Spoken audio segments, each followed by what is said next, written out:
How do you measure nothing so you know you are doing something? A College and University Recycling Coalition webinar.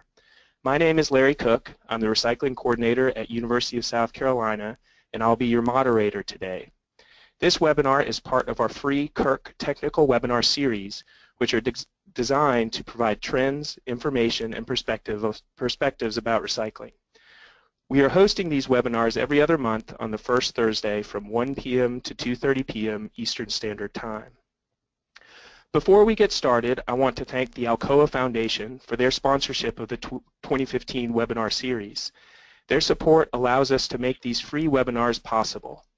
We also want to thank Keep America Beautiful and ASHE, the Association for the Advancement of Sustainability in Higher Education, for the planning and promotional support of the series. We have a few housekeeping notes to go over for today's webinar. If you have technical problems during the webinar, you can call GoToWebinar's customer support line at 800-263-6317. Because of the size of the audience, all of your lines are muted, but you can submit questions at any time using the questions panel on the right side of your screen. Simply click the plus symbol to type your questions, and we will read these out loud when we get to the end of the presentations. If you have a note to share with the organizers, use the chat function at the bottom of your control panel to send us a note to us. One final housekeeping note. We will be placing the slides and a recording of the webinar on the Kirk site within the next few days so that you can review the session or share it with your colleagues. Okay, let's get started. Today's webinar is focused on waste reduction. On our campuses, we promote waste prevention and reuse through programs, policies, and education. But how do we know that these have an impact generating less waste?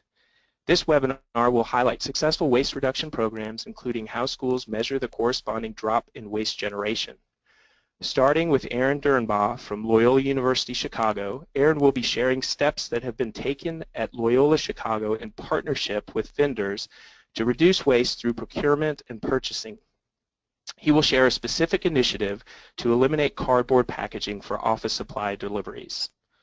Froggy von Riper from Knox College will present on their Alumni Hall Waste-Free Office Move, which not only reduced waste, diverted 2 tons from this effort alone, but also improved operational efficiencies and led to the creation of a manual for waste-free office moves. Rob Gogan with Harvard University will show the importance of getting hauler weights and volumes of municipal solid waste, waste audits, campus FTE populations, square footage, and procurement data. Once you have multiple years' worth of such data, you can draw conclusions about trends in your campus's waste reduction efforts and the most promising actions that would lead to further reductions. Sonia Marcus with the University of North Carolina at Asheville will present on the shareable campus. Sharing on campus is about more than just stuff, textbooks, bikes, used furniture, and cars. It's a desire to create more value for less money via increased collaboration between people, departments, institutions, and communities. It's shareable you, part campus sustainability, part new economics, part DIY, and part open education. First off, Aaron Dernbaugh is the Director of Sustainability for Loyola University Chicago, having previously served as the Deputy Commissioner for Natural Resources and Water Quality at the City of Chicago. At Loyola, Aaron builds innovation and efficiency into the university's programs and student experience and mission-driven sustainability action.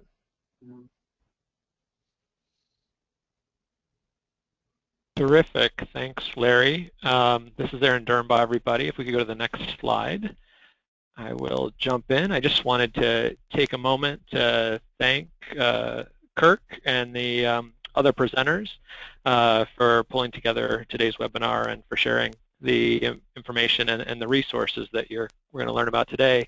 Next slide, please. First, let me share a little bit about Loyola Chicago. Loyola is Chicago's Jesuit university.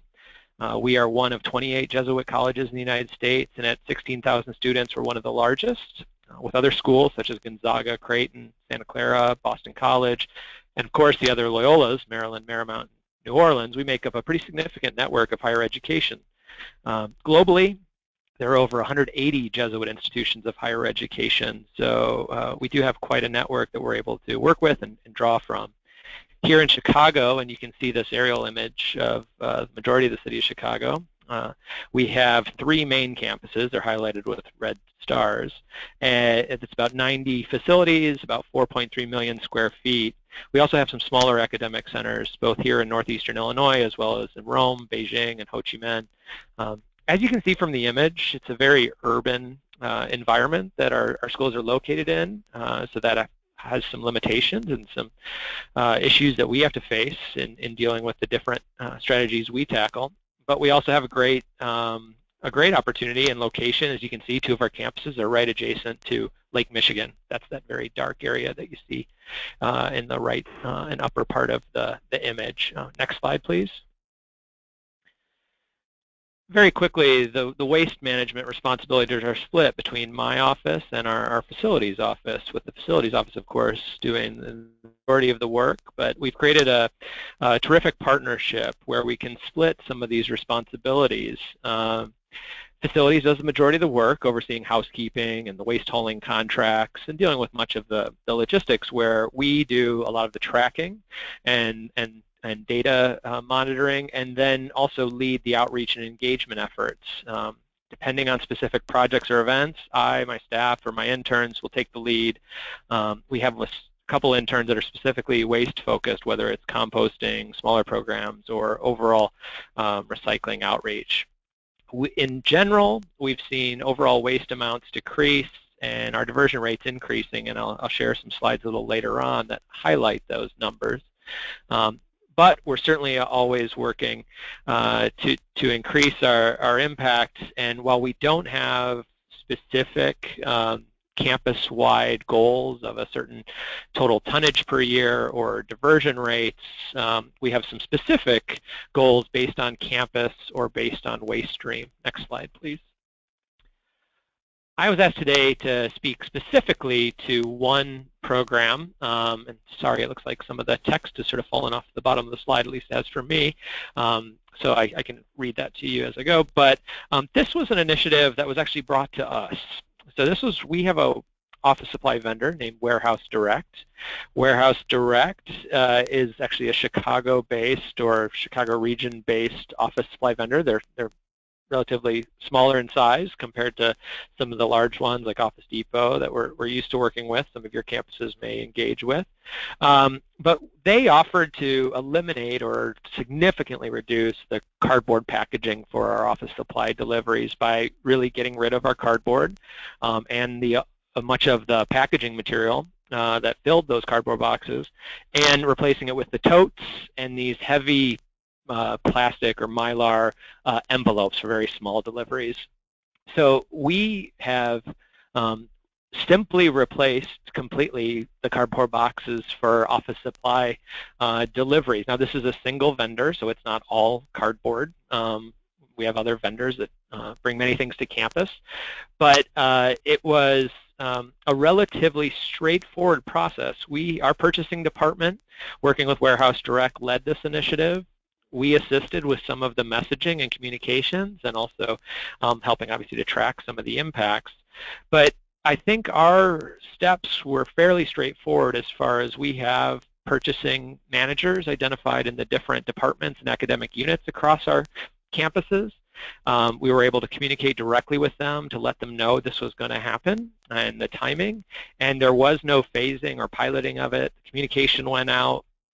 And then shortly thereafter, we completely phased out the use of cardboard boxes for those deliveries. Now, I will say, full disclosure, it did not remove the cardboard boxes that are often within these totes. If you get a stapler or if you get a box of pens, you still have the packaging that the material came in from the vendor to the Warehouse Direct, but it did eliminate that larger box, and again, much of the packaging material that was inside that box. All the deliveries are made directly to the ordering unit, so they go directly to administrative staff in our different operational and academic units. So oftentimes delivery staff know the administrative staff, They can leave the totes and to be picked up at a future time if they need to, but oftentimes if someone's there at a desk or in an office, they can simply open the tote, hand over the product and any of the shipping materials, the shipping form that comes with it, and then take the tote or the envelope with them.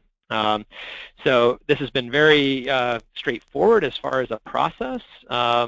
We haven't had many complaints as far as piles of totes or envelopes stacking up. So in the next slide, I'll talk a little bit about some of the impacts of this initiative. Next slide, please. Here you can see some of the cost savings. This is provided by Warehouse Direct. We receive roughly 320 deliveries per month. They estimate that each of those boxes with the tape and the labor costs roughly 50 cents per carton. Those toters are expensive. They can be $12 to $15. I will say that Warehouse Direct probably gets them at a pretty good cost considering their business. And they can be used well over 250 times. So with some simple estimation, they only need to use them over 30 times to break even with that cost of the cardboard shipping. These numbers of an annual savings of about $1,600 with about a net savings of $800 a year is what was provided by Warehouse Direct. We did some calculations based on the average weight and size of a box as far as the waste reduction, and if you estimate almost 4,000 boxes used a year, that's 2.5 tons really of cardboard packaging that we're avoiding by this process. We haven't removed any dumpsters through this process or any other containers because as we saw the reduction in cardboard, in general our recycling rates were going up anyway, so we are adding more recycling toters and removing our landfill bins. But the other major reason that we see our landfill going down is actually because of major increase in our composting program, which we'll see in a second. So I'm going to go, another great upside to this program is actually these toters, unlike cardboard boxes, which are often kind of tossed and stacked every which way in sort of a Lego game, these toters tend to stay upright. No one's kind of forcing them in and turning them sideways and over and throwing them. So as far as handling, they get much more gently handled, and so you don't need all the packaging materials inside. They still use packaging materials inside to soften delivery for certain materials, but in general, they get handled much more delicately. And then the clear material, the clear envelopes you actually see because they can see right inside, so they're handled a little bit more delicately as well. Going to the next slide, I want to shift gears and just share some of our other waste reduction initiatives. I won't go into much detail here, just to say that there's other things we've done. Like our dining halls, we remove tray-free dining, or remove the trays and also reduce the size of the plate. We did that with Aramark. They closely track their offerings, so we've done a lot to reduce food waste on that side. Another initiative with Warehouse Direct was a sustainable vendor fair. This was actually something they offered to do, but they called in a number of vendors and were able to really have those purchasing managers come and learn about the sustainable features. Not all that was around waste issues. Some of that was around Green Seal certification, lower toxicity, recycled content, a variety of different topics, but it was really a way to take away a little bit of the uncertainty when you're ordering something that might be recycled content like paper or other materials or type of pen or whatever. And some of our purchasing officers also liked walking away with some new sustainable products that they got to use at their own desk. So there were some giveaways. In 2012, Loyola University banned the sale of bottled water on campus. In 2014, we banned the use of plastic bags for our retail outlets on campus. We have a variety of producer responsibility programs. Some of these are obviously regulated programs, but others are ones that we've developed with our vendors, like furniture, both in residence halls and also in general locations, making sure the vendor takes that back and reuses it, IT and our electronics. And we also had some large efforts around digitization, sort of a paper-free office initiative, and we've seen, for many reasons, sustainability certainly wasn't the driver there. It was about record storage and accessibility, where it's not in long-term storage, but you can get it through digital means and sharing things across registrar and admissions and a variety of different budgeting processes. So there's other information I could share there. I don't really have time on today's webinar, but feel free to reach out to me. Going to the next slide.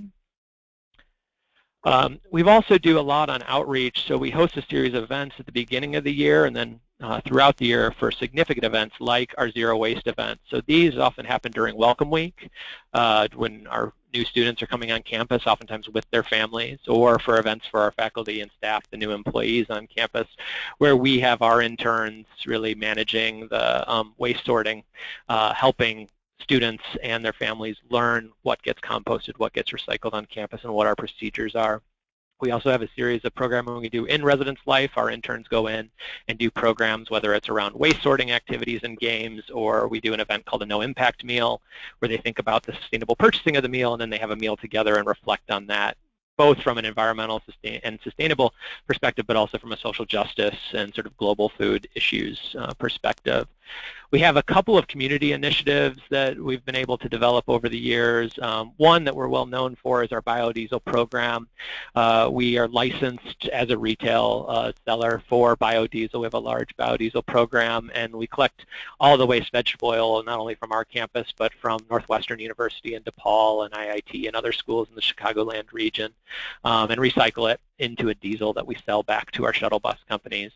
One I'll just mention is this Compost Collection Network. We got a grant that took place over about 18 months or 2 years, where we were able to reach out to different restaurants and grocers. This is actually a kitchen, Chicago Public School that we worked with to help them add composting. And so with our grant, we could help subsidize the cost of the equipment and the hauling rates for organic waste. But our students were actually able to go in the back of the house and work with the kitchen staff and wait staff to actually create systems where they could do composting. And we created a network based on our campus as the anchor of reaching out with waste haulers and others to start getting organic waste recycling and composting into our region.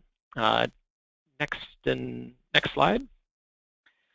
Here's just some of our tracking. The kind of more brownish green on the bottom is landfill, and then it goes into recycling, and then the kind of pinkish color is landfill, and then the next green is our recycling, and then the orange is composting.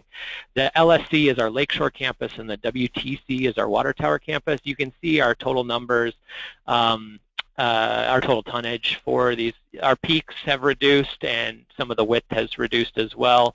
I'll show some summaries of these in a second, but this is just an example of how we track our recycling and trash and composting numbers. Next slide, please.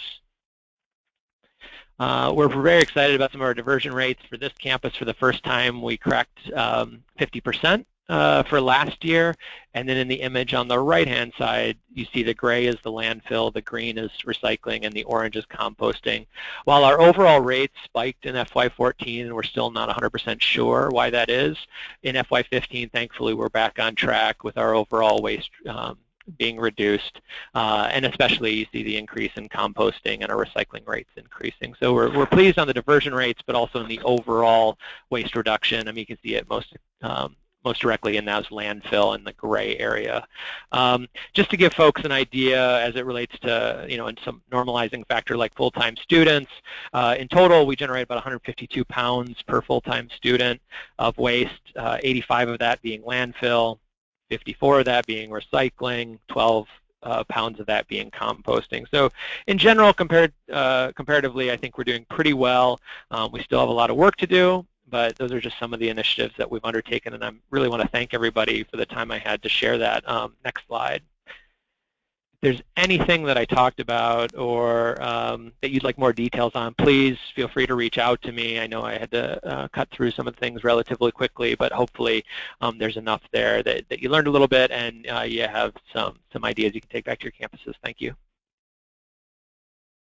Thanks a lot, Aaron. We do have a couple of questions coming in for you that maybe you can address.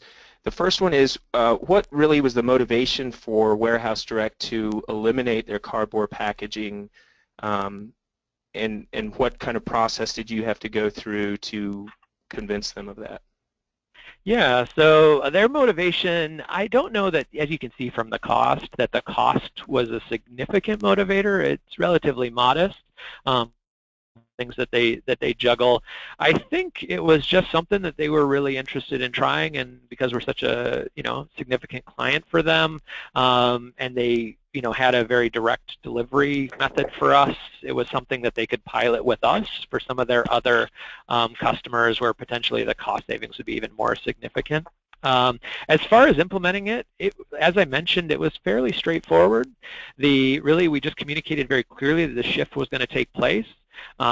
I think it was presented not as this is something we're going to try, and if it doesn't work, we're going to fall back. It was something presented as this is what we're going to do going forward. And for those folks who were receiving those deliveries, they just took it as this is the way we're going to operate moving forward, and they took it in stride.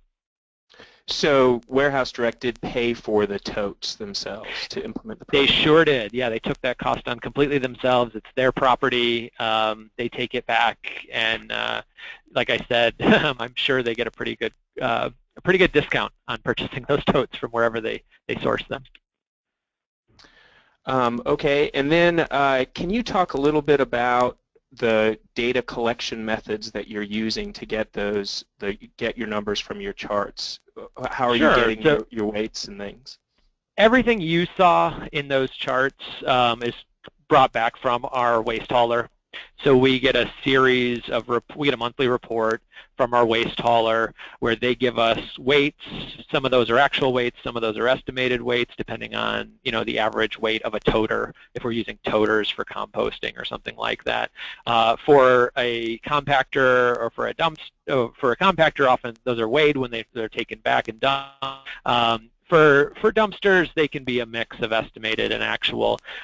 We of course do a lot of smaller initiatives, smaller waste audits. We haven't done large full campus waste audits like I know many of the campuses have done. We're always looking for opportunities to do that, but we have done it on a building level, or when we were phasing out a compactor and making the case that it should be switched over purely to organics, we did a series of waste audits related to the different streams that were feeding that loading dock or that compactor. And so we do specific waste audits where we're doing, obviously, weighting by scale and hand and things. So. Okay, great. We do have a couple other questions, but we'll save them for the end if we have time, and go ahead and move on. Next up, we've got Froggy Van Riper, who has coordinated waste management and sustainability programs in the governmental, private, and higher education sectors since 2005.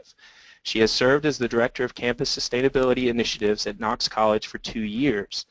She has a master's degree in sustainable development from Linköping University in Sweden and is the co-founder of Dynamic Sustainability Consultants. Welcome, Froggy. Thank you. Go ahead and move on to my first slide. We're going to be talking about the Alumni Hall Zero Waste Move initiative. I think I'm lagging on that slide.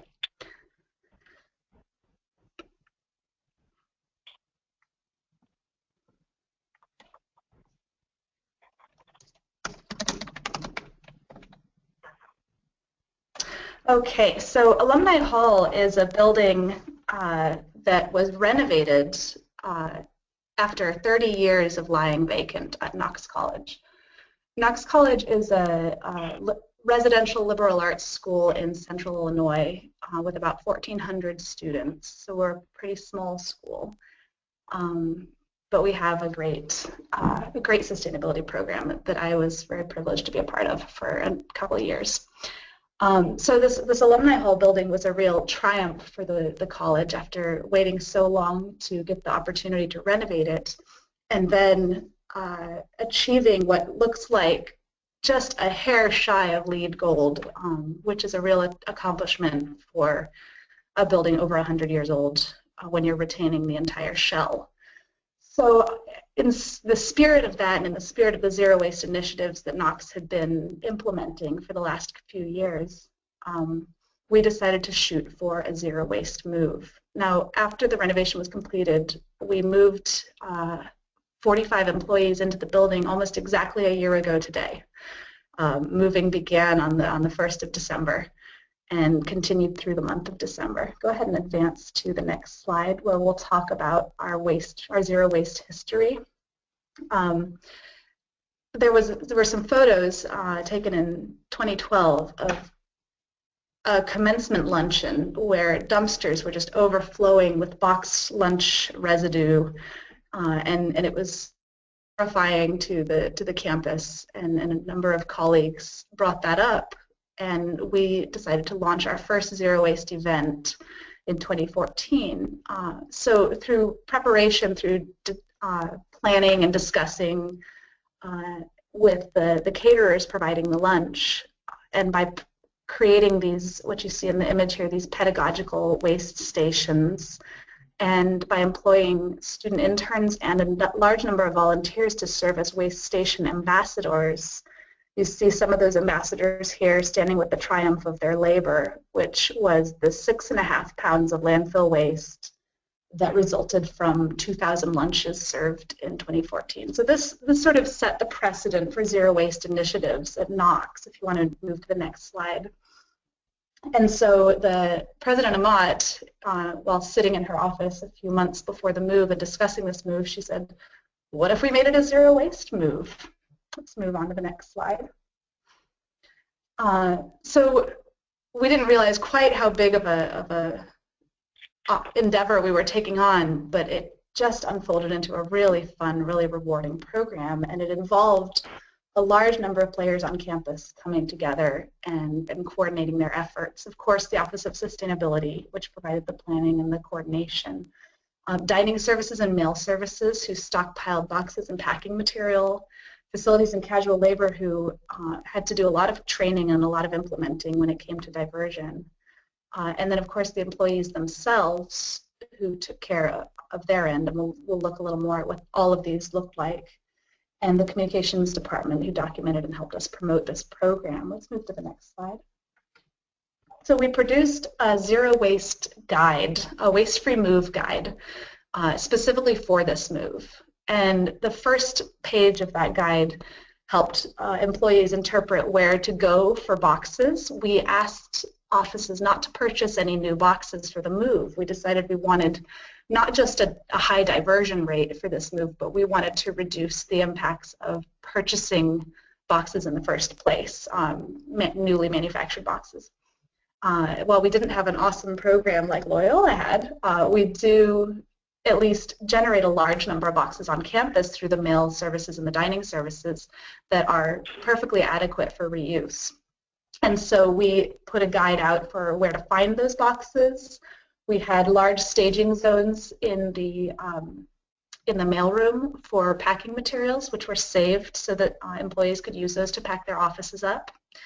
And then we produced labels, colored labels for each floor of the building, because one of the critiques of using used boxes is everybody loves to be able to label your classic banker's box. They've got big empty panels where you can write, this is where I want it to go, this is what's in here. So we provided colored papers to tape onto the sides of the boxes that at a glance let the students and laborers know what floor to take it to, and allowed the employee to tell themselves what was in the box or what they wanted to do with it. Next slide. Also included in that guide were all the different items that we were capable of recycling. It looks like it falls off the edge. It didn't, I promise, when I made the slide, but it is a long list. And so you can see, starting with some of the classic items like paper and cardboard and bound materials and confidential items, we went on to find solutions, and as we had been doing for quite some time on campus, for all the other types of items that might surface during this move. We dealt with ink and toner cartridges. Of course, we have an on-campus EPA-approved recovery system for fluorescent bulbs, and we have contracts for disposal and recycling of our electronics. Through distance organizations, we were able to recover data storage media. We had a contract for bound materials, which they've since left a few bins on campus, so that's a long-term program now.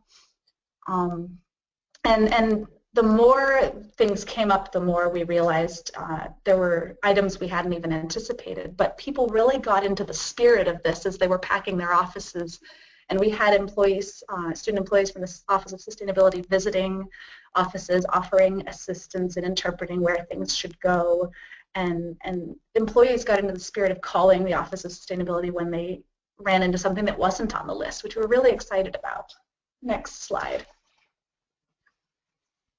We discussed the labels. This is an image that shows how the boxes were labeled and stacked, and this is somebody moving into their new office. Next slide. We also staged boxes after they'd been used once. Employees were asked to tear the labels off and to toss them into a staging zone so they could be taken back to offices that were still packing. And the staging zones got messy, but they moved fast, and it was really fun. Next slide.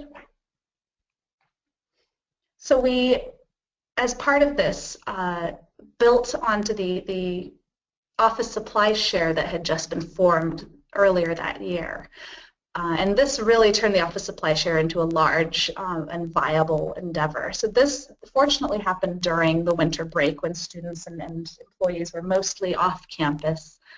So the Office of Sustainability turned into a massive staging zone of items that had been removed from offices and were not being moved into their new offices. This did not include furniture. Furniture went to the warehouse. 100% of the furniture went to the warehouse, where it was either staged for reuse, recycled appropriately, or donated to community partners in some cases. Next slide. So among the materials that we collected, we ran into a lot, like I said, a lot of things we hadn't anticipated, and they were personal care items or textiles. One of the offices that moved was our advancement office and our alumni relations office. As everybody knows, those offices tend to keep stockpiles of pretty impressive giveaways, and there were historical items that went back to a time before our mascot had actually changed, and there was a mascot that the college isn't proud of anymore, and so we were tasked with sustainably destroying t-shirts and things that were labeled with that old mascot. So we found textile recycling opportunities for those.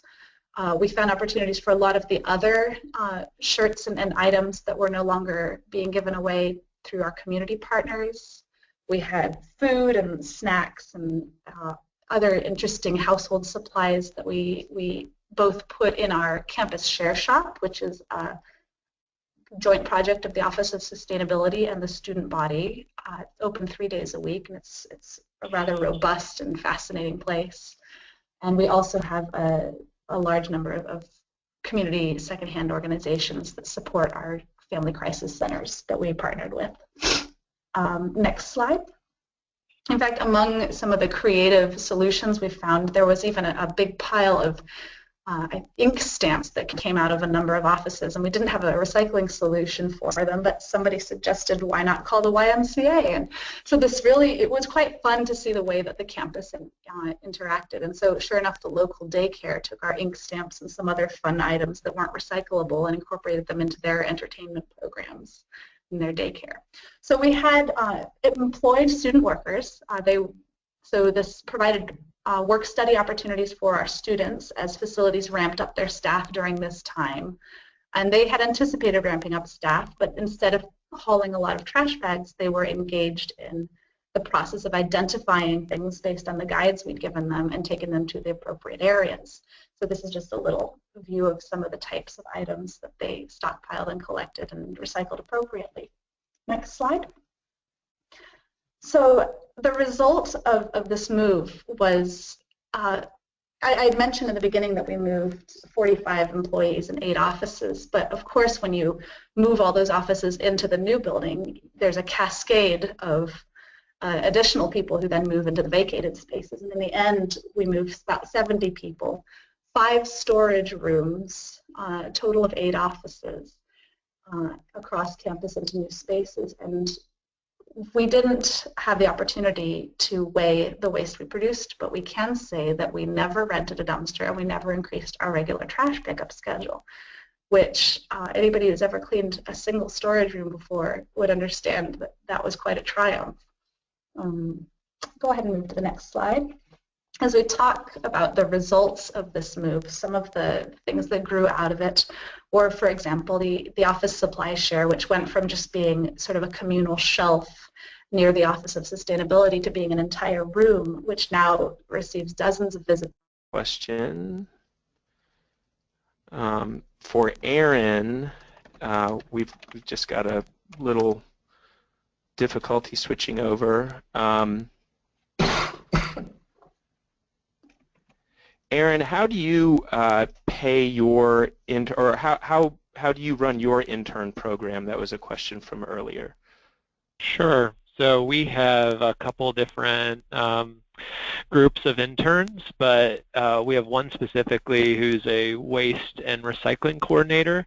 That individual is funded from our facilities office, but kind of co-reports, primarily reports to the Office of Sustainability, but sometimes we do some shared meetings and suggestions. And then I have a series of interns that are partially paid from my operating budget. I have about 15 over the course of the year, but they're very much in a pool and work on specific projects, so some of them can work very infrequently, just a few projects a year, and others can have a regular schedule of 5 to 10 hours a week. And those are paid out of my operating budget, but we also have some grants we've received, and some of those projects I shared, like the biodiesel and the compost collection, those were specifically grant funded. Great, thanks. Next up, we have Rob Gogan, who is Recycling and Waste Manager for Harvard University. He oversees waste reduction, surplus, recycling, composting, and disposal for the campus. His goal is to partner with vendors, manufacturers, farmers, and members of the university community to reduce per capita trash by 50% by 2020. Welcome, Rob. Thank you, Larry. Measuring waste, measuring material resources that we generate on campus has been something that we've done here for about 25 years. It's hard to do. It's hard to get the data, but the good thing is once you find a way to collect information one year and you collect it the same way the following year, well, now you can show, if not something that can go outside your campus, you can compare yourself to what you did the year before. And I would say that's the most important thing you can do with respect to benchmarking your waste and your waste reduction, is start measuring. Even if you've got an imperfect system, next year you can do better, and you'll have some data with which you can compare your progress the next year. So I have an antlion larva and adult on my title page here. That's because the antlion is the perfect symbol for zero waste, because in its larval form, it doesn't poop. It metabolizes everything it eats. So that's what I want to do on our campus. I want to metabolize, use, reuse, compost, remanufacture, resell all of our material resources so that we have zero waste. Next slide, please. So we're the oldest university in Anglo-America, one of the wealthiest, depending on how you count. So we're very decentralized with a lot of well-funded departments used to doing things their own way. It can be hard to get people to sing the same sustainability song with respect to waste reduction. But the good thing is you can find a lot of local heroes in pockets, and then you can build on those through connections people have around the university and say, hey, did you hear what this person's doing over there? She's got a really good program going for waste diversion, smart procurement, expanded composting, etc. And that's how we found that we're able to grow things, by making good connections. We have about 40,000 students, faculty and staff all told, about 15 million square feet and about 7,000 tons of trash per year. Next slide, please. So we have some numbers. We have a lot of numbers here. Our basic recyclables, that's papers, bottles, boxes, and cans, about 26%. We do collect single stream, which has been a big help to us, especially in expanding our composting programs. About a quarter is compostables. And I see those numbers don't really jive, do they? But anyway, it is close to the same amount of recyclables as compostables. Other recycling is about 10%. I think the composting is lower than 24%, and that's where the 8% gets in there. The other recycling, and I urge you to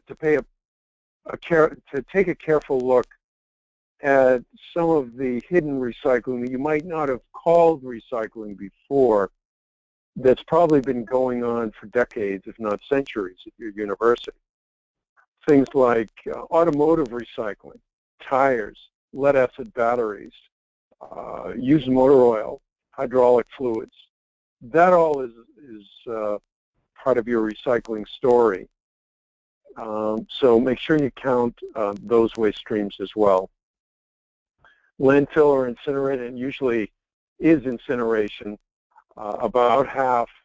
I think it's actually a little more than half now, unfortunately, that we discard, because our recycling is going down. The weight of our recyclables has gone down a little bit, except for cardboard, over the last couple of years. So total refuse, about 14,000 tons. Per capita trash, about 330 pounds. And if you look, I know that Aaron's figure on this datum was much lower, about half or less than half this amount. But we found that campuses with a large residential population, and especially medical schools and hospitals affiliated with the university, though we don't include the hospital waste. Any research arm of a hospital that's affiliated with a medical school is going to have way more waste than any school that doesn't have a medical school. One of the other things we've looked at since 2002 is the edible food waste per plate. When we started, it was a little over 5 ounces, and last year it was a little under 2 ounces. Next slide, please. Waste audits are a very important thing to do on your campus. We've done over 100 on our campus since 1998. This is the most direct way to see what you're really doing with your materials. We found that this one waste audit at Peabody Terrace, which is a graduate student residence on our campus, that we had 35% could have been recycled, 44% could have been composted. Actually, that's really not quite true because we don't offer composting in that building, but it gives us good data to know how much composting could divert if we had it there. Liquids was 1%, and the big story from this waste audit was 9% by weight could have been reused. Now, this audit was taken in February 2015, and we discovered that there was a tremendous amount of child's and infants' clothing and accoutrements in the trash. And we concluded, the student volunteers I was working with concluded that it was because of so many unwanted baby gifts that parents and grandparents and aunts and uncles and sisters and cousins sent off to their graduate student far away who's family had just welcomed a new member into the family, and so often the clothing was the wrong size, the wrong color, the wrong style, wrong gender, and it ended up being discarded. So because of that, we had an unprecedented series of free cycles in that property that were very popular, and we've since had several other free cycles in graduate student housing. We have twice a week free cycles at one location, bi-monthly free cycles at several other locations around the campus. And for any of you that have not done them, free cycles are a blast.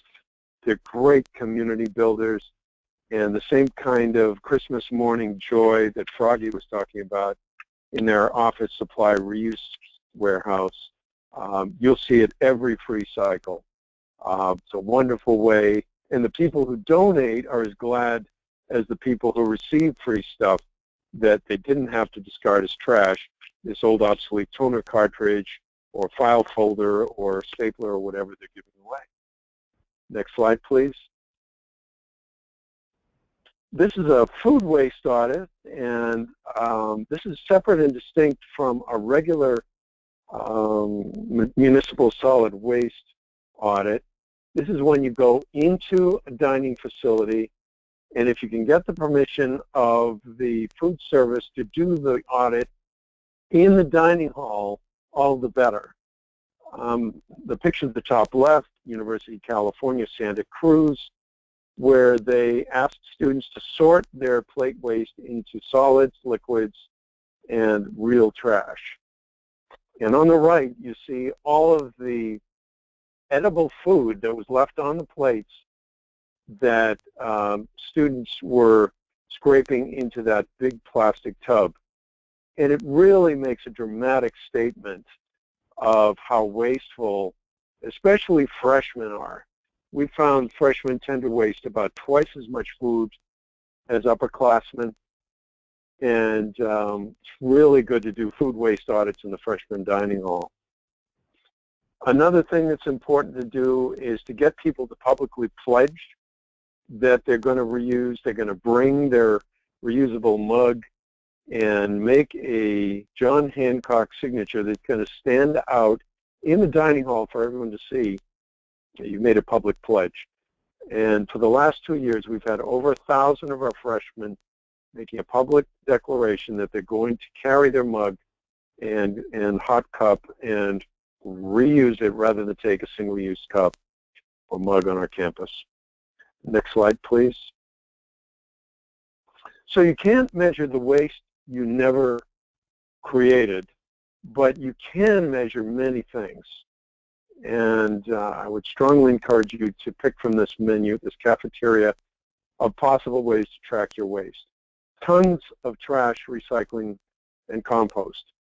Work with your hauler if you're going out to bid for refuse removal services on your campus. Write into the contract that your hauler must report to you the weight, if they can't do that, the volume, not just, okay, you've got a 10-yard dumpster empty 3 times a week, so that means you have 30 yards of trash per week is times 52. That's how many cubic yards we take out of the campus. That's not good enough. Your drivers have to count and tell us. Put scales on your cart dumpers.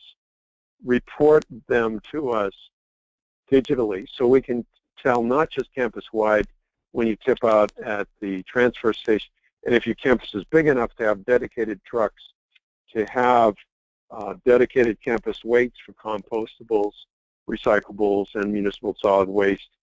Really important to do that if they can.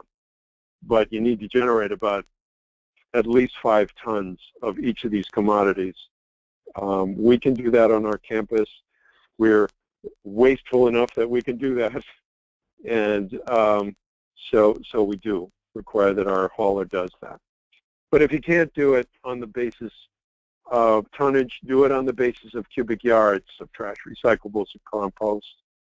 If you can't do it all the time, pick a week where you do it, where you tell the driver and you build it into the contract. This is in your job description. We insist that you give us an accurate bag count of the yardage or the cubic yards of each of these commodities. Then you can characterize the trash, recycling, and compost. You can do waste audits. You can say, based on our waste audit of this building, 30, 35, 40% of the trash you're discarding could have been recycled by our current specifications. And then another Y% is liquid waste that should have been poured down the drain or consumed and not thrown in the trash. And then another percentage could have been reused, etc. Then you can look at the weight per unit. How much edible food was left on the plates? How many, and then you can look at the amount of commodities you procured. How much paper did you buy on your campus? How many mattresses did you buy? That should be reflected pretty clearly either in the mattresses you recovered for recycling or that you discarded as trash, and many other commodities you can do that with. Next slide, please. House renewal is a big project we're doing on our campus of retrofitting a lot of the ancient dormitories we have. One of the things that we've noticed students really, really want in their dorms is more appliances, more mini fridges, more microwaves, and more upholstered furniture for lounges. Harvard did not used to provide furniture in common rooms, let students do that themselves. Consequently, we were left with lots and lots of furniture, futons, chairs, coffee tables that originally were discarded, but now we've been recovering for reuse and donated to the Harvard Habitat for Humanity stuff sale in the fall, where the goods are resold to the students, entering, and raises money for Habitat, diverts trash from our disposal fees, and provides entering students with furniture that they can bring back with them and save some money. But we'd much rather see the furniture stay put in the dorms and sleep there all summer so that it's ready for the students to move in. And in the houses where we have renovated, we've noticed a decrease of 75% in the donations, in the truckloads of donations we need to pick up from the buildings that have been renovated. So that is a clear and dramatic benchmark of waste reduction that we've managed to build into our university from this measure. And the first building we renovated won LEED Platinum partly as a result of their reuse efforts in Stone Hall. Next slide, please.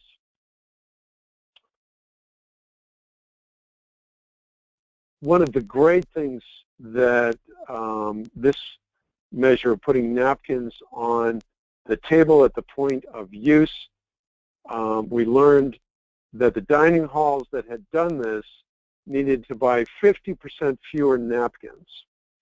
And it's only natural that people who know that they'll be able to take napkins at the table where they'll need them don't need to load up on napkins at the where they pick up the plates and silverware, because they might need them later on. So this is probably the best waste reduction measure we have on our campus. Next slide.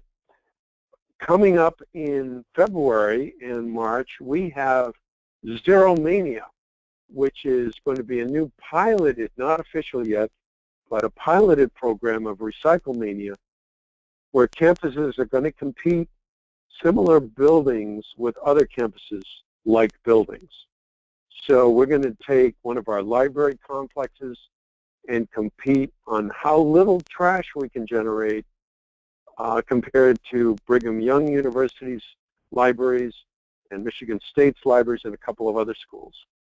We're going to look at, we're weighing all waste streams. We're going to look at diversion rate, how much municipal solid waste have we landfilled or incinerated per usable square foot. A benchmark we use at Harvard, it's about 1 pound per square foot per year that we generate in trash. And we're going to have a waste audit prize, the lowest percentage of recyclables in a random sample of waste taken by an approved waste audit protocol.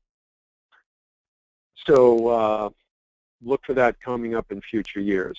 Of course, in Recyclemania, you can compete on how much waste you reduce campus-wide.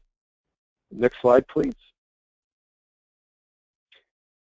So this is how even old John Harvard, the oldest campus in the country, can learn how to be green by measuring our waste reduction efforts. And this is to the benefit of not only the student, staff, and faculty, but next slide, please.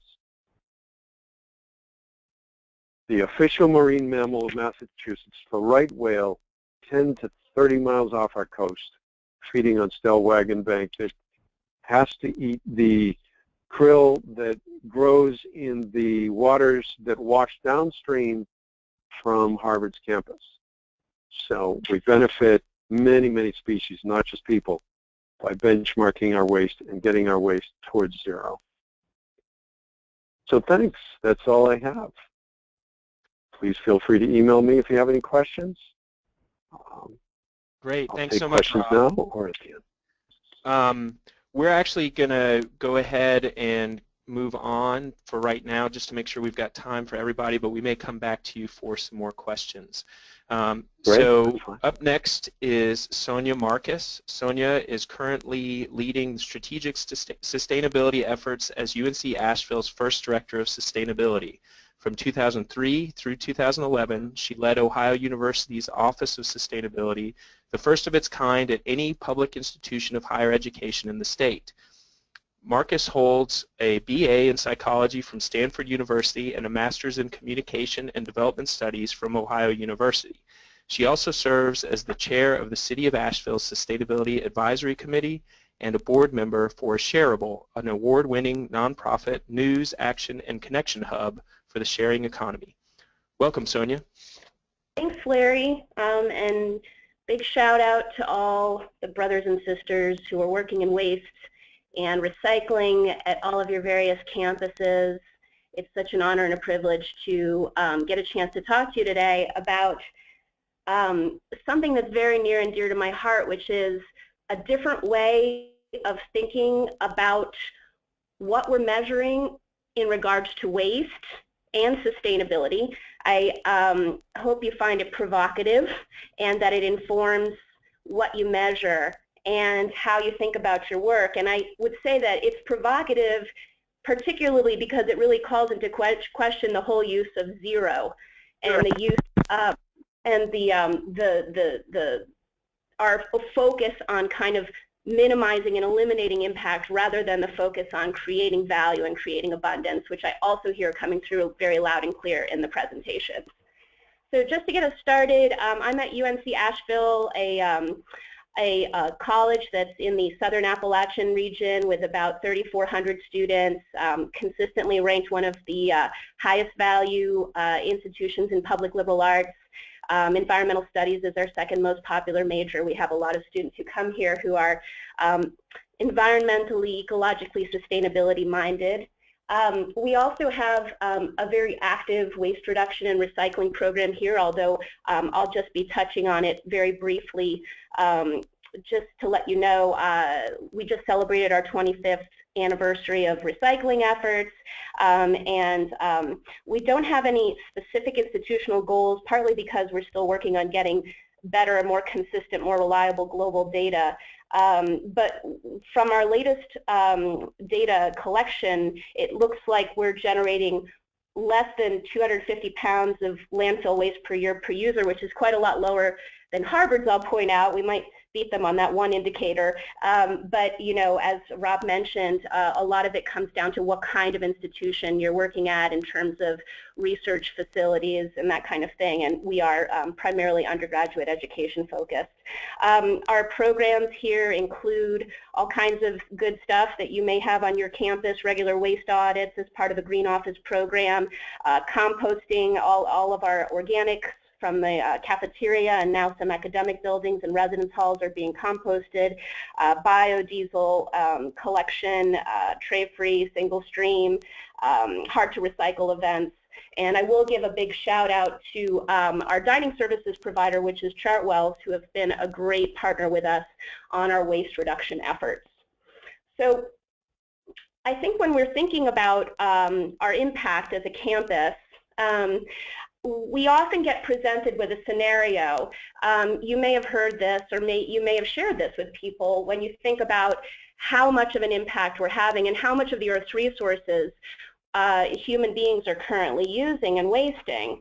And the way I've had it explained to me is sort of like if we imagine a continuum from 0 to 100%, and we imagine that about 50% of all the Earth's resources, the water, the fuel, the arable soil, the forests, the animals, is what we are currently using, you know, then how much should we be using? How much should we be allowed to use, and how much should we be allowed to waste? Some might find it shocking that my answer to that question would be 100%. I think human beings should be using 100%, and I think they should be wasting 100%. In that, I really question the whole premise of thinking about the Earth's resources this way, because it's establishing as acceptable use a use that involves destruction, and it's establishing as acceptable waste that precludes reuse. When we think about our campus resources and about the whole reason that a college even exists, it's really about shared resources that are not used in a way that implies destruction. So, for example, we would never ask people how much of the library each student should be allowed to use. You know, if I get entranced with a particular book and I just want to keep it, you know, I don't need to try to justify why it would make sense for me to have access to that alone, because that's not the logic of a library, nor should it be a logic of the college campus. When we think about the resources, if you want to put it that way, that matter to us most in this world, the love that we have for the things that we care about the most, we never talk about dividing them up based on use and access. You know, if you think about the sort of biblical, like, Solomonic tale about splitting a baby, it's clearly the things that we care about are things that we're not willing to divide. And I really appreciate Rob invoking ecology and ecological metaphors, because I think it's very important for us to ground our work in the living systems that surround us. It's not the way healthy ecosystems work. Use in the context of non-human living systems never implies destruction or contamination or exclusivity. This is a web in which everything is being used and everything is being wasted.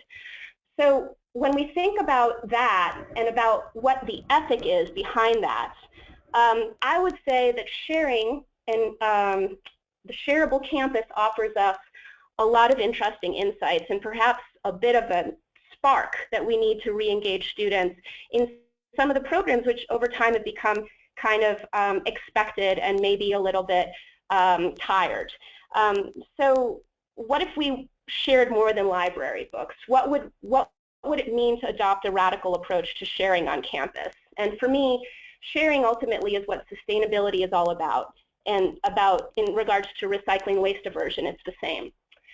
This touches on the very core and the whole reason that universities even exist. The first university in the 11th century was the university in Bologna in Italy, and the whole way that this university even came about was when a group of students decided instead of hiring private instructors, they would get together and they would hire someone together to leverage better instruction and drive their own learning agenda. So that really is ultimately about sharing and about communal resources.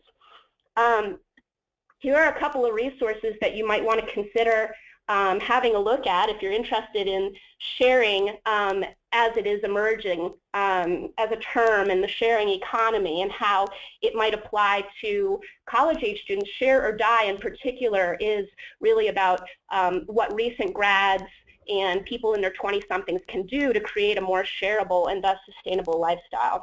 There's also quite a bit of research out there, which I can point you to if you'd like, but on the barriers to sharing versus owning stuff, including on a college campus, and a lot of these have to do with perceived scarcity, but there are a lot of great ways to address that so that people feel comfortable with the idea of not owning.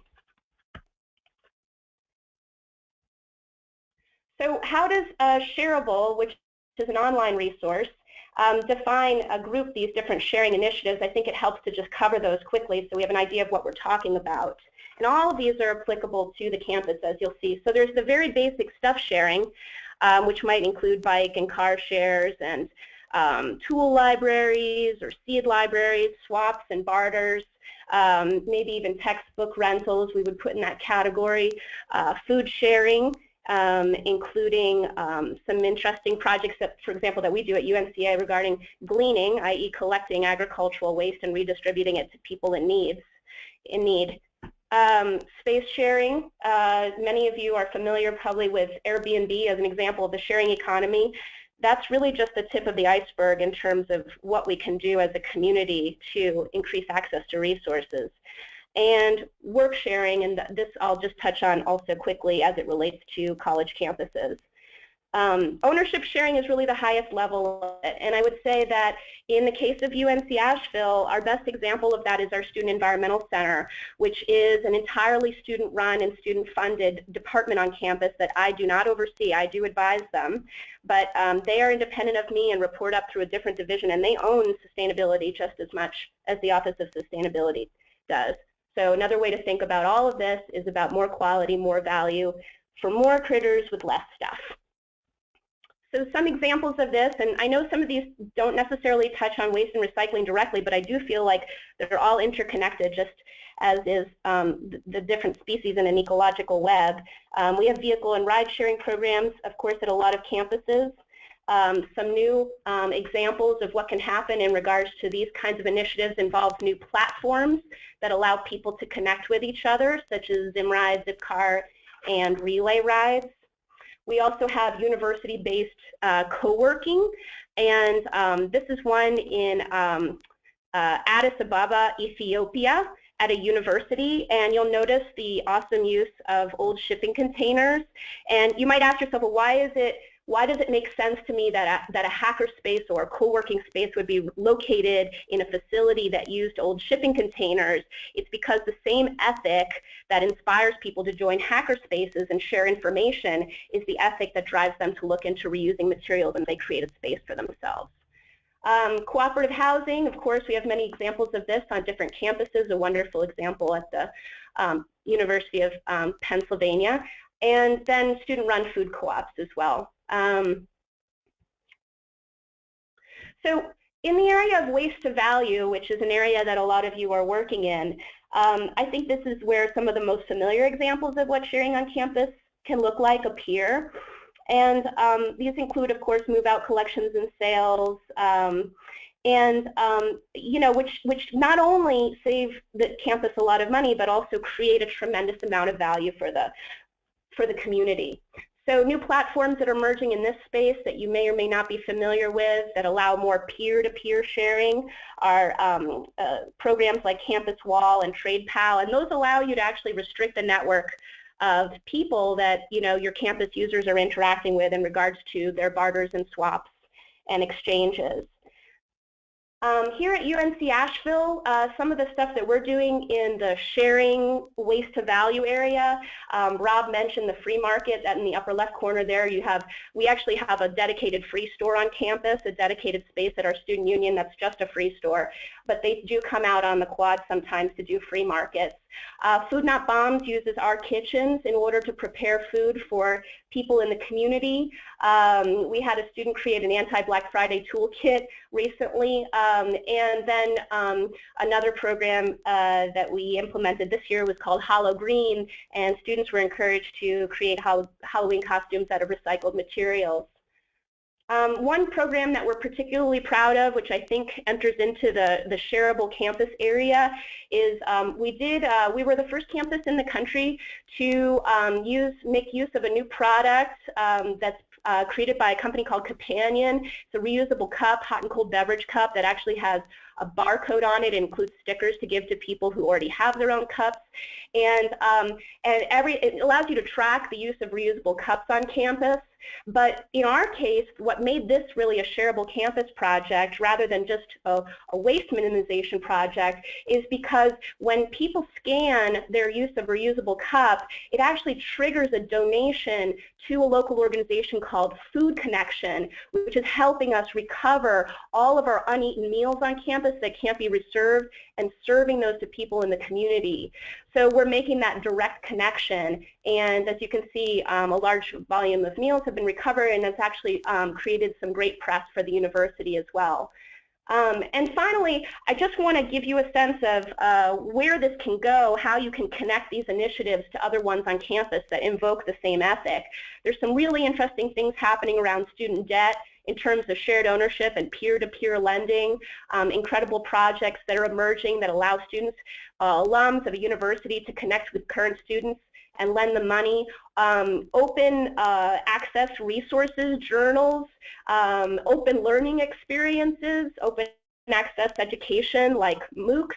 I think all of them actually tap into what is ultimately the higher value of the institution, which is centralizing resources for the common good. So happy to answer any questions. Thanks so much. Thanks, Sonia. That's great. Those seem like some great programs. Just a quick question, do you have, now that you have all these opportunities for sharing on campus, do you have students or staff coming to you with new ideas for sharing pretty regularly? Oh, definitely. And in fact, the whole concept of, for example, the CUP program that drives the meals being redistributed in the community, none of that didn't come from me at all. So, I mean, as is often the case, I think with sustainability positions, you're kind of the chief facilitator maybe, but it's really about allowing the community to express itself and then you finding the way to, you know, put their ideas into action. Nice. We've got a couple minutes, so I'm going to go back to Rob. We had some questions for you. Rob, you mentioned that collecting recycling as single stream helped boost your composting program. Can you explain that a little bit? Yes. What I meant by that was there's only so much room you can have on the loading dock. And if you have a barrel for your containers, a barrel for your office paper, a barrel for your corrugated, a barrel for your newspapers, there's only so much space people will allocate for stuff, for different streams of waste. So composting was expanding quickly, and